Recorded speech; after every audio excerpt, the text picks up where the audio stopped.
Tragica domenica sulle strade del Crotonese, 2 gli incidenti stradali verificatisi ieri. Nel pomeriggio a perdere la vita sulla strada statale 106 Ionica al chilometro 255 il 21enne Bruno Vetere. A bordo della sua moto il giovane ha urtato contro lo spartitraffico ed è volato per decine di metri, schiantandosi poi mortalmente al suolo. La moto poi si è incendiata. Il secondo incidente invece si è verificato nella notte a Cutro, dove ha perso la vita l'86enne Anastasia Olivo. La donna stava per essere accompagnata all'ospedale alle 3:30 di notte, ma a causa della nebbia l'auto è andata a sbattere contro un muretto.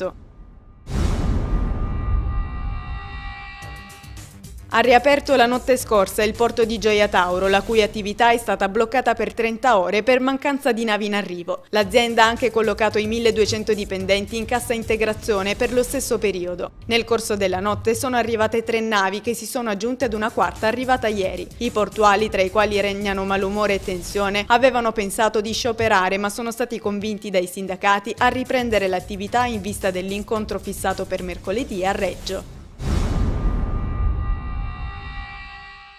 Una donna 35enne di Crotone, risultata affetta da influenza suina, ha dovuto partorire i primi dell'anno al 7° mese. Il bimbo sta bene, ma sono leggermente peggiorate le condizioni della madre. Si tratta del primo caso in Calabria quest'anno di H1N1. La donna, per problemi respiratori, ha subito un parto cesareo ed è stata sottoposta all'apposito protocollo di cure. Nell'ospedale crotonese è stata attivata anche la profilassi prevista in questo caso.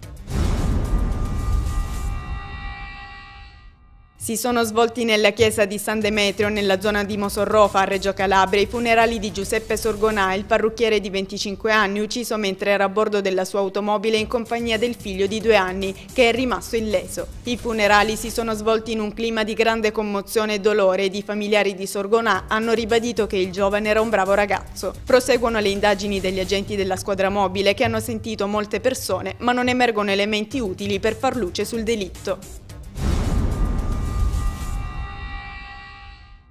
Chiediamo al prefetto Morcone di fornire i nomi delle persone assunte all'Agenzia delle Confische, i loro ruoli politici, i legami eventuali di parentela con esponenti politici o funzionari. Lo afferma in una nota il PDL della Calabria. La nota prosegue sottolineando l'importanza dell'agenzia, il suo ruolo strategico, la scelta di Reggio voluta da Maroni e Scopelliti sono elementi troppo importanti per essere in qualche modo deturpati da vicende poco chiare.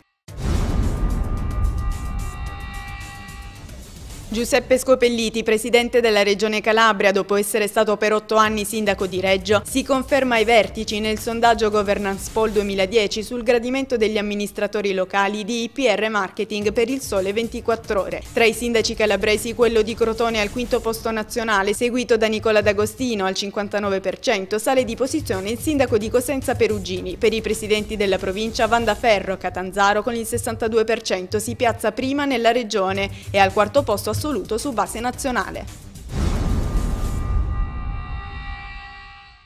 La Giunta regionale nel corso dell'ultima riunione ha designato i componenti del coordinamento del progetto Donna, nominando nell'organismo Francesca Greco e Rita Nania. La Regione con l'istituzione di tale progetto riconosce e dà visibilità al pensiero e alle attività delle donne e sostiene le associazioni femminili calabresi. Il coordinamento avrà il compito di elaborare attività e proporre progetti e programmi ed intervenire nei settori del lavoro, informazione, servizi e cultura.